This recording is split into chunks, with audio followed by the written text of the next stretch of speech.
Virus মোবাইলের জন্য অনেক ক্ষতিকর। আপনার মোবাইল যদি ভাইরাস দ্বারা আক্রান্ত হয়, কিভাবে আপনি সেই ভাইরাসটা দূর করবেন আপনার মোবাইল থেকে, সেটাই এই ভিডিওতে আপনাদের সাথে শেয়ার করব। যত কঠিন ভাইরাসই হোক, আপনি এই ভিডিওটা দেখার পর আপনার মোবাইল থেকে সেই ভাইরাসটা দূর করতে পারবেন। আপনি যদি আপনার মোবাইলের সমস্ত ভাইরাস ডিলিট করে দেন, তাহলে দেখবেন আপনার মোবাইল আগের থেকে অনেক ফাস্ট কাজ করবে। নতুন যেরকম ছিল সেই রকম ফাস্ট কাজ করবে। মোবাইল যদি ভাইরাস দ্বারা আক্রান্ত হয়, আপনি প্রথমে প্লে স্টোর ওপেন করবেন। প্লে স্টোর ওপেন করার পর অ্যাভাস্ট অ্যান্টিভাইরাস অথবা অ্যাভাস্ট সিকিউরিটি লিখবেন। অ্যাভাস্ট অ্যান্টিভাইরাস লেখার পরে দেখতে পারবেন এই অ্যাপটি চলে আসবে। এই অ্যাপটি আপনি আগে প্রথমে ইনস্টল করে নেবেন। ইনস্টল করার পর আপনি এই অ্যাপটি আপনার মোবাইল থেকে ওপেন করবেন। ওপেন করবেন যখন আপনি প্রথমবার, তখন এইরকম একটি ইন্টারফেস দেখতে পারবেন। এখানে এই ধরনের লেখা আসবে, তারপরে এখানে একটি অপশন চলে আসবে, দেখতে পারবেন গেট স্টার্টেড। এখানে গেট স্টার্টেড এখানে একটি ক্লিক করে দেবেন। এখানে ক্লিক করার পর এখানে দেখতে পারবেন এই ধরনের একটি ইন্টারফেস চলে আসবে। এখানে 4 বার কন্টিনিউ করে দিতে হবে। যেমন আমি একবার কন্টিনিউ করে দিলাম, 2 বার, 3 বার, 4 বার কন্টিনিউ করে দিবেন। কন্টিনিউ করে দেওয়ার পর দেখবেন এরকম একটা ইন্টারফেস চলে আসবে। এখানে আসছে যে আপনি ইচ্ছা করলে টাকা দিয়েও এই অ্যাভাস্ট অ্যান্টিভাইরাসটি ব্যবহার করতে পারেন এবং আপনি ফ্রিতেও এটি ব্যবহার করতে পারেন। আমি যেহেতু ফ্রিতে ব্যবহার করব, তার জন্য ফ্রিতে কিভাবে আপনি ব্যবহার করবেন এবং আপনার মোবাইল থেকে যে কোনো কঠিন ভাইরাসটি দূর করবেন, সেটাই আপনাদের সাথে দেখাবো। এখানে আপনি কি করবেন, কন্টিনিউ উইথ ফ্রি এখানে একটি ক্লিক করে দেবেন। এখানে ক্লিক করার পর আপনি এই ধরনের একটি ইন্টারফেস দেখতে পারবেন। এখানে লেখা আসবে স্টার্ট স্ক্যান।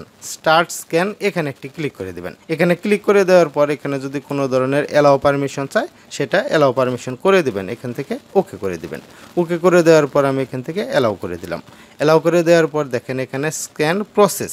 স্ক্যান প্রসেস মানে স্ক্যান হওয়া শুরু হয়ে গেছে। এখন এই স্ক্যানটা যখন 100% কমপ্লিট হবে, তখনই আপনি বুঝতে পারবেন আপনার মোবাইলে কোনো ভাইরাস আছে কিনা। এখানে 100% কমপ্লিট না হওয়া পর্যন্ত অপেক্ষা করতে হবে। 100% কমপ্লিট হওয়া পর্যন্ত অপেক্ষা করে যদি ভাইরাস ধরা পড়ে, তাহলে আপনাদেরকে দেখিয়ে দেব কিভাবে সেই ভাইরাসটা ডিলিট করে দিবেন। এখানে 100% কমপ্লিট হয়ে গেছে। 100% কমপ্লিট হওয়ার পর আপনি এই ধরনের একটি ইন্টারফেস দেখতে পারবেন। এখানে লেখা দেখতে পারবেন রিসলভড। এখানে একটি ক্লিক করে দেবেন। এখানে ক্লিক করার পর আপনি এই ধরনের একটি ইন্টারফেস দেখতে পারবেন। দেখেন এখানে লেখা আসছে, ইচ্ছা করলে আপনি এইগুলা আপডেট করে নিতে পারেন।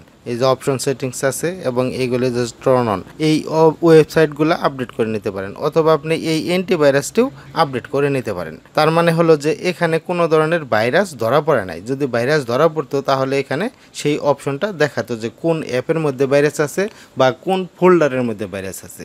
আপনি কি করবেন, এই যে এখান থেকে 3 ডট আইকন এখানে একটি ক্লিক করবেন। এখানে ক্লিক করার পর এখান থেকে ইগনোর করে দিবেন এবং 3 ডট আইকন এখানে ক্লিক করবেন, এটা ইগনোর করে দিবেন এবং 3 ডট আইকন এখানে ক্লিক করবেন এবং এটা ইগনোর করে দিবেন। ইগনোর করে দেওয়ার পর দেখেন এই ধরনের একটি ইন্টারফেস দেখতে পারবেন। তারপর এখান থেকে নট নাও এটাতে একটি ক্লিক করে দিবেন। দেখেন এখানে লেখা আসছে স্ক্যান ফিনিশড, মানে স্ক্যান ফিনিশ হয়ে গেছে, কিন্তু এই মোবাইলের মধ্যে কোনো ধরনের ভাইরাস ধরা পড়ে নাই। যদি মোবাইলের মধ্যে ভাইরাস ধরা পড়তো, তাহলে সেটা কিভাবে রিমুভ করবেন সেই অপশনটাও অটোমেটিক চলে আসতো। যেহেতু এখানে কোনো ভাইরাস ধরা পড়ে নাই, তার জন্য এখানে কোনো অপশন আসে নাই। আপনার মোবাইলে এইভাবে এই অ্যান্টিভাইরাসটি ইনস্টল করার পর একবার স্ক্যান করবেন।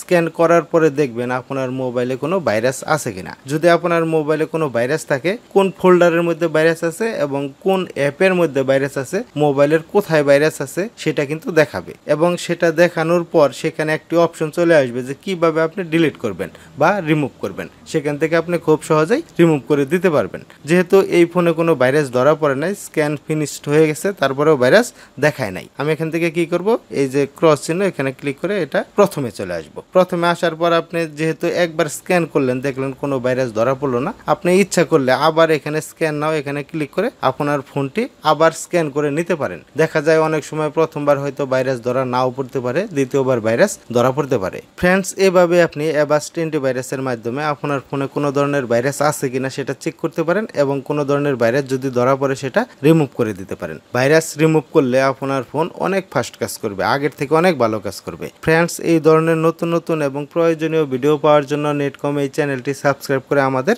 সাথেই থাকবেন। আর যদি আপনি অলরেডি এই চ্যানেলটি সাবস্ক্রাইব করে থাকেন, তাহলে আপনাকে অসংখ্য ধন্যবাদ। দেখা হবে পরবর্তী কোনো এক ভিডিওতে। আজকের মতো এখানে বিদায়। আল্লাহ হাফেজ।